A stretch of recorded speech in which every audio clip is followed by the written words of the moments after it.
Hello, hello, hello. Welcome back, ladies, gentlemen, ladies and gents, boys and girls, people of all ages, to the best damn StarCraft 2 commentary on YouTube. Another series for you today. This is going to be WhiteRa versus the little one. Oh man, I'm going to start pounding my fist in excitement. I'm going to do some fist pumping, actually. That's how Jersey Shore I am. So we do have, yes, WhiteRa versus the little one. Starting off on Xel'Naga Caverns, upper right-hand corner, the red Terran player, TLO, also known as Liquids, the little one. Then down over here in the bottom left, of course, WhiteRa as the yellow Protoss. That's what it is. That's the color I was looking for. So wow, this is gonna be a great day. There are just some amazing games that I'm commentating. The first series that I did with Idra and Minigun was phenomenal. I have a feeling that this is gonna be off the his hook as well, simply because of the players. WhiteRa and Little One, just absolutely phenomenal, both of them. I love commentating their games. I love watching their games. I love everything about them, actually. So there we go. I don't know what else to say. I'm just pretty excited. That is all. You can tell by the things that I'm saying and the oddities and the weirdness and everything that's going on. We have the little one now coming out, of course, with that 12 racks, and hopefully we will be seeing a 13 refinery. That would be the, of course, standard type of opener as a Terran player, especially in TvP. You don't really see too many 1 racks expands. It's possible go Marine Heavy, get some bunkers, all that kind of fanciness, but it's a bit risky in all honesty, so that's why we may not see it that often. It's also a little difficult to pull off on this map because you've got a lot of area to cover. It's the same reason why Protoss players don't typically forge fast expand against Zerg on this map, because there's a lot of area to cover with your very minimal early game defenses. WhiteRa is moving out right now, and he actually decided to move out after dropping the gateway, and this means not a lot of worker harass against the worker building the racks, but he still gets the effective scouting, and he gets a little more extra resources early on because he kept this guy mining just a wee bit longer. So he is scouting out the standard. Very interesting to note, though, the little one only with 1 guy on the gas. Now, this is something that WhiteRa sees. He's aware of it. You can see that delay in between the SCV moving in and out, so WhiteRa knows, okay, there is not a full saturation going on at that refinery, so that means the little one doesn't have a lot of early game Vespene, so that means he is probably going to be quick expanding some way, somehow. Now we do have a second Marine coming out. I would not be too surprised after this if we saw Tech Lab, and there it is, Tech Lab coming down for the little one. So will be a 1 racks expand build. That's what I'm expecting right now from him. Let's see if it's going to be taking place. There it is. Here comes the expansion. Oh man, Force. It's almost like you know something about this game. I don't know everything, but I know a thing or two, and that's just what happens when you commentate a crap load of games. So WhiteRa right now, he does have the 1 gate coming on through, and I wouldn't be completely thrown off guard if he decided to just go 1 gate expand himself. Again, spotting the fact that there was only 1 guy on the refinery tips him off that a quick expand's probably coming, so he may very well decide to just do the same instead of, you know, sticking on 1 base and going for crazy aggression. Though that is an option, it appears to be the case that yes, WhiteRa himself will be expanding. Beautiful, beautiful day, Force. I finally got some of my predictions right. I'm not that far off that often. In fact, I think that I'm pretty spot on with a lot of my game predictions. In fact, you know what's happened?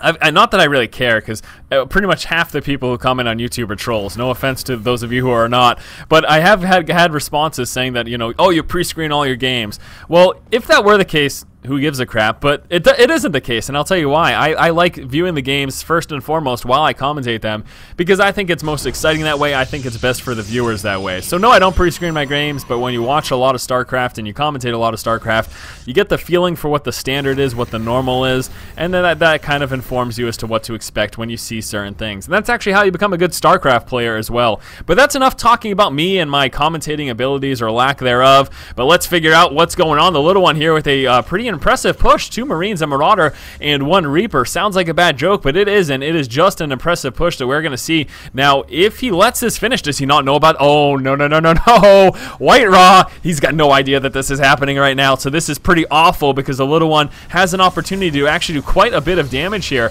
Now, we do have 2 gateways in and 2 more coming in as well, so he will have 4 gateways early on, but this bunker is finishing right now, and WhiteRa is in a dangerous position. Here we go, filling it up right now. A Marauder, a Marine, and a Reaper, and the Reaper plus a Marauder can hit the Nexus with that position. This is so impressive from the little one. This is so impressive, and this is why I don't pre-screen my games, because this is absolutely riveting for me. This is a terrible position for WhiteRa. He has got to mount up enough forces. Now he's got a very strong force, and this should be enough to overwhelm the bunker, but still lots of damage going down. And what is the little one going to choose to do? Is he engaging? Yes, he's actually deciding to engage the units. Will be target firing down that sentry with the master pair still doing a bit of damage right now. He's going to be forced to leave, though. There's still a few more units left here and some reinforcement marauders. And the little one with his reinforcements going to be able to tear through the rest of this army. Hopefully he micros back some of these low units right now. Let these marauders come on in. No concussive shell, though. That's actually a big problem. Oh, no, never mind. There's concussive shell, so he can kite around these zealots. The Marine does get taken out. They will be going straight for that stalker right now. Now, I don't expect the little one to do any more damage here to this Nexus. It looks like he has finally been overwhelmed, but you know what? That was impressive, and let's see how effective that turned out to be. Overall, WhiteRa severely behind. Very nice, very impressive opening there. That bunker allowing that much extra damage really helped put the little one ahead here, and we can see some continuous marauder aggression coming out. Also, the little one preparing to move into a third. It looks like WhiteRa will be scouting that out, though. He is moving along the backside. He will be spouting this third expansion very likely with that probe right now. Now, here comes that continuous marauder aggression here, just sitting racks heavy. He doesn't even have the transition into factory out yet. He is just pushing out with what he has. Will be trying to kite back these zealots, and actually no, walking into the zealot damage as he tries to target fire down the stalker. That may have been a little bit of a mistake. He took some pretty heavy losses there as a result of doing that. Some more marauder reinforcements, so they're going straight for those stalkers, not pretty much ignoring the zealots right now. Another stalker gets taken out. The sentry looks to be next on the list of targets there. That gets taken out. But at the same time, all of the marauders have now left the board. We just have these two, and unfortunately, those are getting worked down pretty quickly. A little bit of kiting here with those concussive shells, and actually, these zealots are pretty much dead in the water right now, although that stalker coming to help should be okay. Again, a wee bit of missed micro there. The little one taking, unfortunately, some unnecessary hits. We've got a few zealots working over here as well, and they've got a decent amount of kills right now, working down those SCV numbers. The little one working into that third. That may have really been a bad decision. That may be the thing that really sets him far behind here, because a counterattack from WhiteRa could prove to be very effective. So there we go, that proxy pylon continuing to warp in some more units. Marauders doing what they can. We are nowhere near stim pack though, so these unupgraded marauders are forced to deal with that zealot fire, and really not much about it, especially when they're forced to target fire down these stalkers too. Zealot finally getting taken out, though.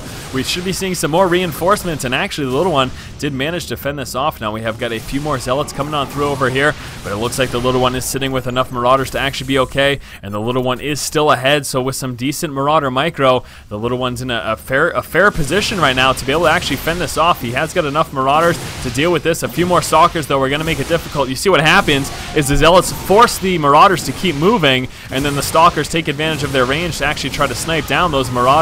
So here we go, going straight for the stalkers. The SCVs will be going down as well. This is a lot of mining downtime right now for the little one when he's forced to pull off the line just to help defend against this engagement. Some more reinforcements coming through. Another proxy pylon situated over here. The little one does have that additional orbital. Hopefully he comes down with a mule. Does finally come through with Stimpack right now. It's going to be a while, though, until that's actually finished. And WhiteRa, with this constant aggression, is doing pretty solid right now. He's actually in a very strong spot. Let's take a look at a huge income advantage right now for WhiteRa. Again, because the little one, with this constant aggression, hasn't been able to mine. And really, it's this third expansion that put the little one in such a terrible position. Had he not chosen to come out with this third, and had he instead tried to work his way up and tech up a little bit, get that Stimpack earlier, maybe even come out with those medevacs, he would have been in a much better position. But right now, honestly, the little one is looking to lose this game. He's just so far behind, and it's the biggest thing is WhiteRa's mining advantage right now, because he's not dealing with any counter harass. His mining is going perfectly. He's continuing to actually macro up, getting out additional workers, and the little one is still stuck to basically just one base worth of mining. Yes, there's a little bit going on here, but that's only lasting so long. If the little one can get out Stimpack, he'll finally be able to fend this off, but I'm not sure that's going to happen, because we have got a lot more zealots coming in right now. Stimpack trying to work its way on through, but oh, this is so painful for the little one. So very painful.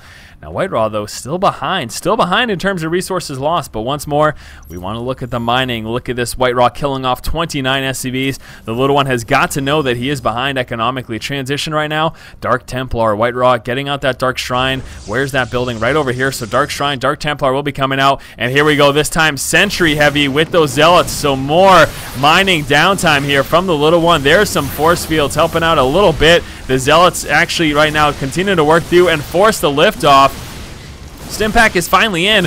Is the little one going to use it? He doesn't really want to stim down his units too hard. Again, he's nowhere near being able to get out medevacs right now. So these Marauders get taken out, and the constant aggression from WhiteRa taking out the little one. His expansion is not mining at all. Stuck still just on the one base. That is way oversaturated and getting mined out very, very quickly. And the little one, after that impressive opening, forced to call the GG. TLO opened up this game going 1 racks into expand, opening up with some early Marines, a Marauder, and a Reaper. WhiteRa, scouting out only one guy mining from the refinery of TLO, realized that that quick expand was coming for the little one and decided to come out with a quick expansion of his own.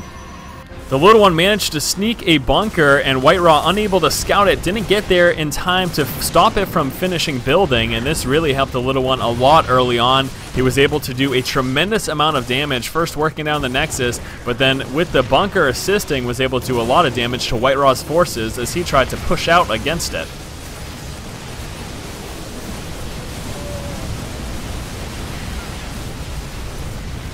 WhiteRa was eventually able to stop the forces from doing any more damage at his natural. The little one dropped his natural expansion and then moved into building a third. Now this proved to be his demise in all honesty, because we saw WhiteRa push out with a counterattack due to that proxy pylon. Starting off warping in some zealots, he early on was able to work through the economy of the little one.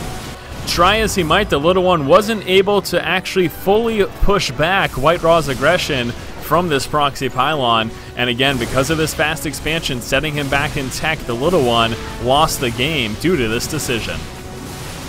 Alright guys, thank you so much for watching. This was game number 1 here between the little one and WhiteRa. We will be moving on to game number 2 in just one moment. As always, if you like the content, please subscribe. I thank you for watching. Keep watching and keep owning.